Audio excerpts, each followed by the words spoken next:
सच्चाई से गहराई तक खबर पहुंचाई आप तक। नमस्कार, आज की बात में आपका स्वागत है। मैं हूं आनंद शर्मा। आज की बात में हम लेकर आए हैं जलगांव में कुछ हो रहे घोटालों के विषय को। अभी हाल ही में हमने खबर दिखाई थी कि बायोवेस्ट, मेडिकल बायोवेस्ट रहता है जो, उस पर किस तरीके से घोटाला किया जा रहा है। जो ठेकेदार हैं वो किस तरीके से बातों को गोलमोल किया करते हैं। बहुत दिनों से चर्चा में विषय रहा है अश्विनी ताई देशमुख का। ये पार्षद हैं जलगांव की और इन्होंने काफी सारे मुद्दे सफाई से रिलेटेड, आरोग्य विभाग से रिलेटेड कई बार मनपा की महासभा में भी उठाए हैं। इन पर भी कई सारे आरोप प्रत्यारोप हुए हैं। आज हमारे साथ यहाँ पे स्टूडियो मौजूद हैं स्वयं अश्विनी ताई देशमुख। नमस्ते मैडम, सबसे पहले तो आप स्टूडियो में आए, आपका स्वागत है। आपके ऊपर लगातार आरोप प्रत्यारोप होते आए हैं। कभी कभी तो ये बात भी लोगों ने कही कि आपने लोगों से पैसा मांगा, आपने लोगों से घूस मांगी। आप जरा सा विस्तार में बताइए कि मैटर क्या है। अपने भारत के विद्यमान जो पंतप्रधान हैं मोदी जी, उन्होंने उनकी कारकिर्द में शुरू से ही स्वच्छ भारत मिशन का नारा लगाया। और ना कि नारा लगाया बल्कि वो खुद झाड़ू लेकर के रास्ते पे भी उतरे। और उसके बाद उन्होंने नगर पालिका, ग्राम पंचायत, महानगर पालिका, इन सब चीजों के लिए, स्वच्छ भारत मिशन के लिए उन्होंने सेपरेट निधि की भी अवेलेबिलिटी कर दी है। और जब इतनी सारे वो जागरूक है साफ सफाई के लिए, वहाँ जलगांव नगर पालिका में उल्टा ही सब घोटाला हो रहा है।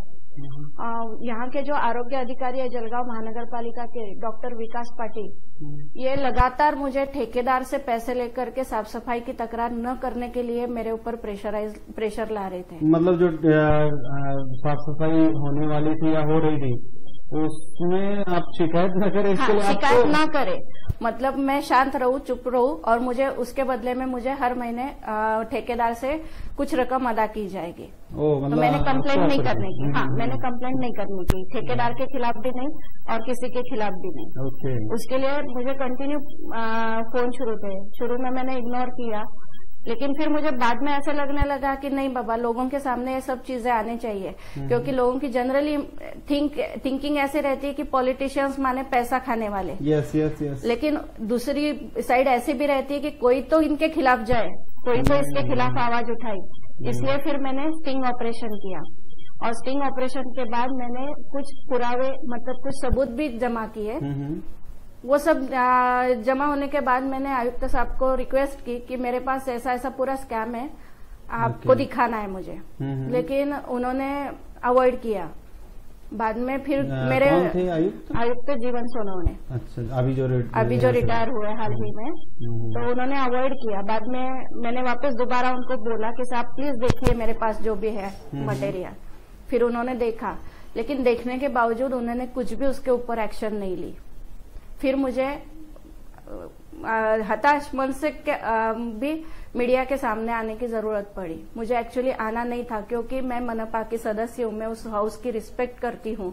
जो हाउस लोगों को मूलभूत सुविधा देता है, जो लोगों के लिए झटता है, उस हाउस का मेरे मन में भी मंदिर जैसा ही है। लेकिन मुझे जब ऐसा लगने लगा कि मुझे वहाँ न्याय नहीं मिलेगा तो मुझे मजबूरन मीडिया के सामने। मैडम, जो क्लिप्स आपने आज हम लोगों को दी है, मीडिया के पास क्लिप्स दिया, आपने कोई डॉक्यूमेंट दिए, वो आपने महानगर पालिका महासभा में दिखाने का क्यों नहीं प्रयास किया? नहीं, एक्चुअली मैंने मेरे पास कागजी पुरावे हैं।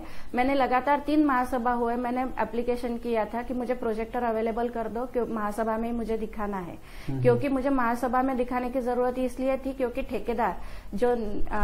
ठेकेदार का ये था, कहना था कि महासभा में दिखाओ करके। उन्होंने मुझे चैलेंज दिया था, इसलिए मुझे जरूरत थी कि मेरी जरूरत ये थी कि मुझे महासभा में दिखाना है।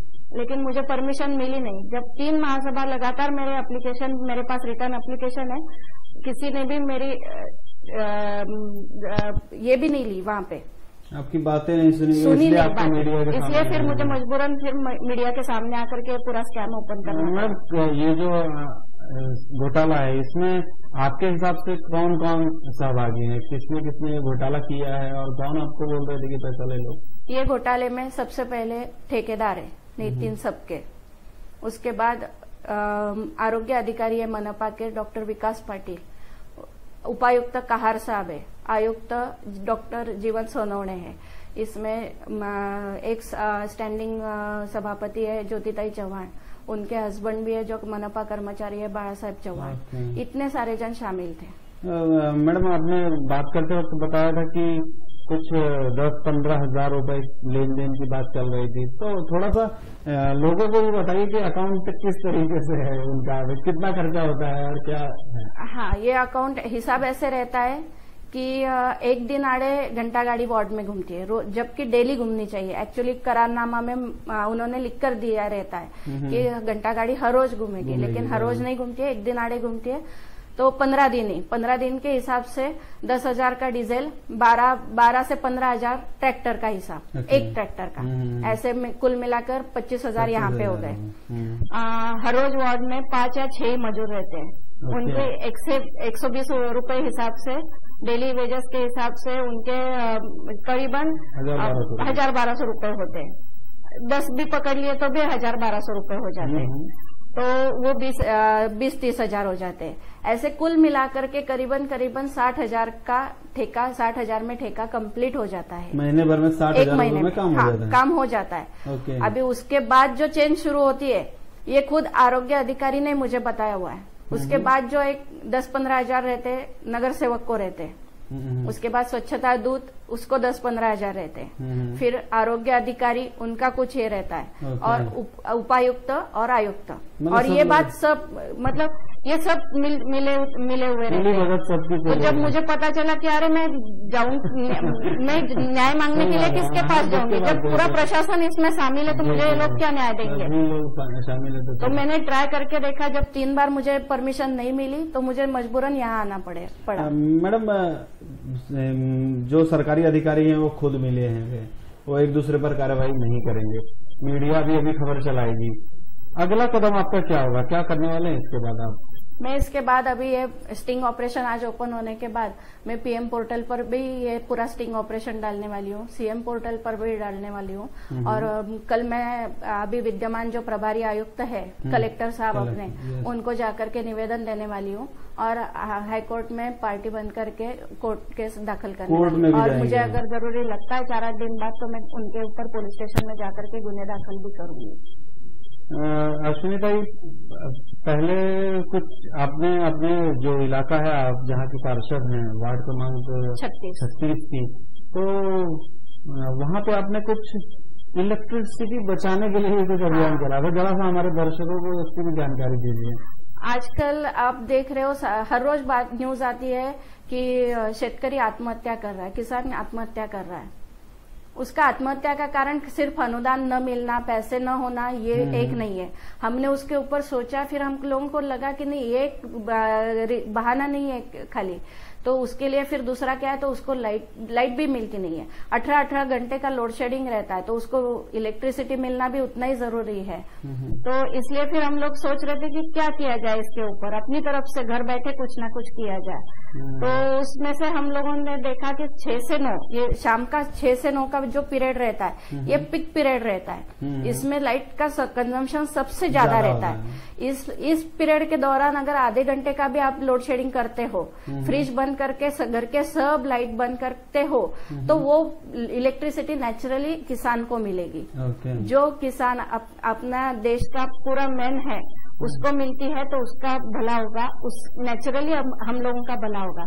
दूसरी बात, उसके प्लस फायदे ऐसे हैं कि घर में आजकल आप देखते होंगे कि शाम को घर आने के बाद एक दूसरे से कम्युनिकेशन ही नहीं रहता है, बातें ही नहीं करता।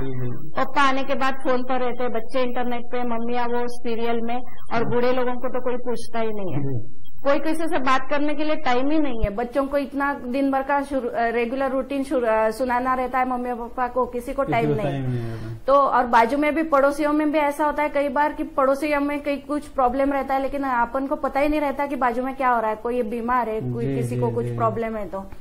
तो उसमें से हर रोज मिलने के बाद हर रोज का कम्युनिकेशन होता है। अगर 2-4 दिन ग्रुप पे कोई आया नहीं तो फिर तुरंत बातें होती, बाबा ये क्यों आया नहीं, फिर पता चलता नहीं इसके घर में ऐसे प्रॉब्लम है, तो तुरंत सब जन चले जाते हैं उसका प्रॉब्लम सॉल्व करने के लिए। और डिप्रेशन से बाहर निकलने का ये इतना सुंदर बहाना है कि आधा घंटा आकर के सब जन एंजॉय करते हैं। कंपलसरी हम लोगों का रहता है कि फोन दूर रखने का।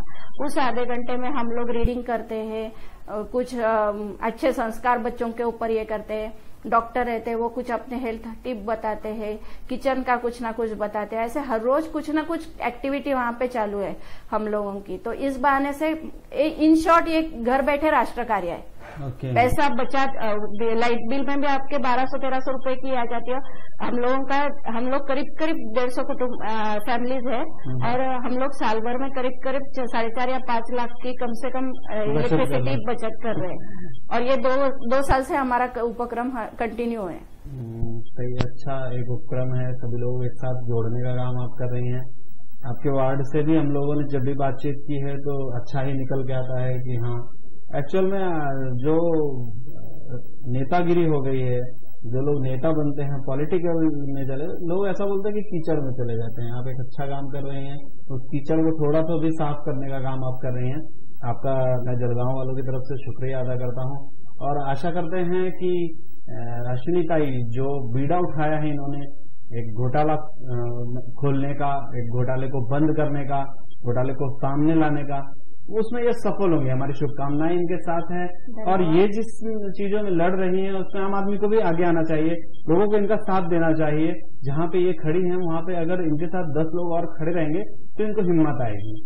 सही, आप आए हैं हमारे स्टूडियो में, आपने जानकारी दी, क्या एक्चुअल में चल रहा है वो आपने बताया है, इसके लिए आपका बहुत शुक्रिया। आपने हिम्मत दिखाई। आप एक महिला होकर अगर ये जो ठेकेदार हैं या जो लोग होंगे वो कहीं न कहीं ऐसा बताया जाता है कि ठेकेदार पावरफुल हुआ करते हैं, कहीं तो आप महिला होकर इतना काम कर रही हैं, ये बाकी महिलाओं के लिए कहीं न कहीं एक पावर देने वाली बात हुई है। आपको बहुत बहुत शुक्रिया, धन्यवाद। और मैं मीडिया की तरफ से लोगों को एक ही बात बताना चाहूंगी कि जिन लोगों ने मुझे इतना भरोसा रख करके चुन के दिया है, मैं उन लोगों के खिलाफ, उन लोगों को समस्याओं से वंचित रखकर, बिना वंचित किए मैं ठेकेदार के खिलाफ ना तो मैं भ्रष्टाचार होने दूंगी, ना मैं सहन करूंगी। इन एनी हाउ कंडीशन मैं ये होने नहीं दूंगी।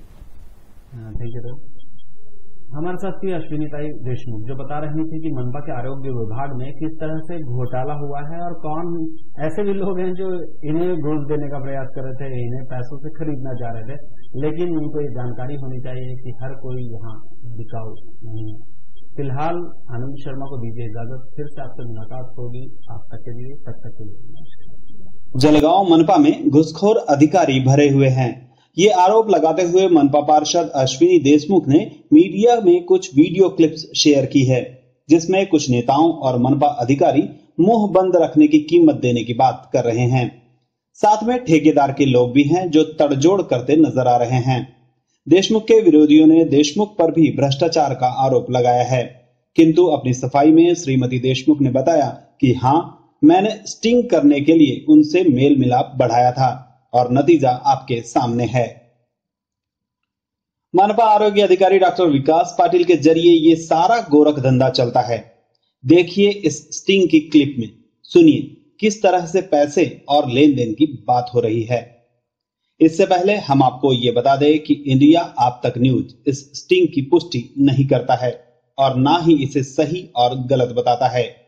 ये स्टिंग का वीडियो हमें अश्विनी देशमुख की ओर से प्राप्त हुआ है और हम इसे वैसा ही दिखा रहे हैं।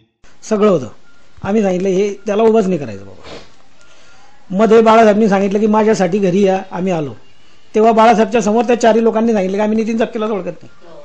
मग आता तरी तुम्ही नितीन सपकेशी बोलून आले का, मला एक सांगा। नितीन सपकेशी बोलून आले कारण काय माहितीये का ताई, 4 जण येतात बोलायला आपल्याशी वेगळे आणि ते म्हणतात आम्ही नितीन सपकेला ओळखत नाही। तुम्ही बोलत होते ना त्याच्या विरुद्ध ते काय काय पहिलं वगैरे, मला तर बोलावंच लागेल। ते मागचं आम्हाला काहीच माहिती नाही बुवा, आम्ही आता पार्टनर आहे। कोण म्हणतं माहित नाही, यांनी पेपरला माहिती आहे त्यांना, येत आहे आपल्याला। आता काय आपण राजकारण करतो आणि हे आपल्याला राजकारण शिकवतील का? नाही कशाला काय बोल संबंध आहे साहेब, आपण काय आयडी बसले साहेब, त्या विषयाशी आमचं घेणं देणं नाही म्हटलं, उलट तो विषय बाजूला ठेवा, आपला कामाचा विषय सांगत होतो। त्यांचं म्हणणं ते वेगळं, त्या आधारीने बोलतात, त्या आधारीने म्हणतो तो काय असेल? वेगळा नाही होय. तुम्ही सिद्ध कोणती बोला ना त्याची पण होणार नाही, त्याची पहिले होणार नाही बोलून द्या आपल्याला. आपण बोलू शकत नाही ना साहेब आम्ही. तुम्ही बोलले ना ते नाही, वेगळं झालं. हा विषय कसा आहे, आम्ही कामात आपण तो वेगळं आहे. कसं होऊन गेलं आपण हे पण नाही आपण थर्ड माया थोडी ऐकते असं दोन लोकांचं काय मला 2-3 वाजता असेल. हा साहेब, त्याच्यात काही एवढे इन्कमचा काही विषय नाही त्या कामामध्ये. मला माहिती दर महिन्याला 10,000 रुपयाचं पाकिट आम्ही पाठवतो. कुठे पाठायचं काय पाठायचं ते तुम्ही. हा साहेब, त्याच्यात काही एवढे इन्कमचा काही विषय नाही त्या कामामध्ये. दर महिन्याला 10,000 रुपयाचं पाकिट आम्ही पाठवतो. कुठे पाठायचं काय पाठायचं ते तुम्ही. हा साहेब, त्याच्यात काही एवढे इन्कमचा काही विषय नाही त्या कामामध्ये. दर महिन्याला 10,000 रुपयाचं पाकिट आम्ही पाठवतो. कुठे पाठायचं काय पाठायचं ते तुम्ही.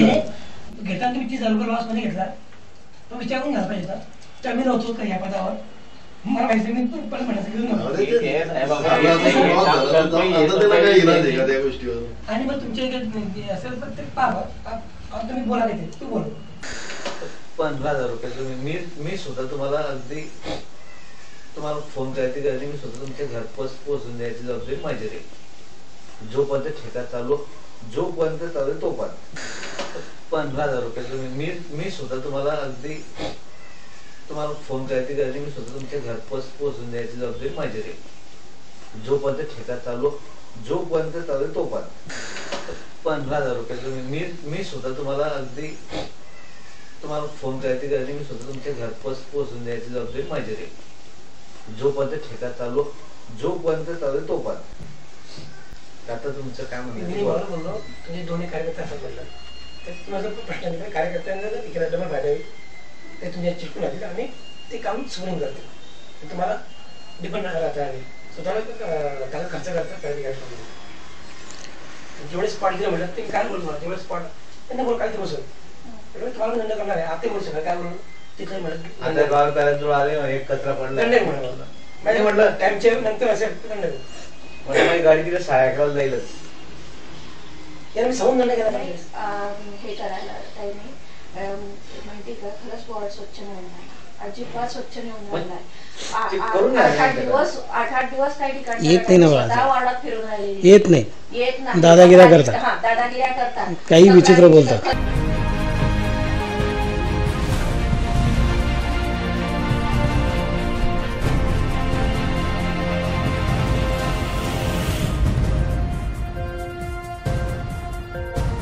सच्चाई से गहराई तक खबर पहुंचाई.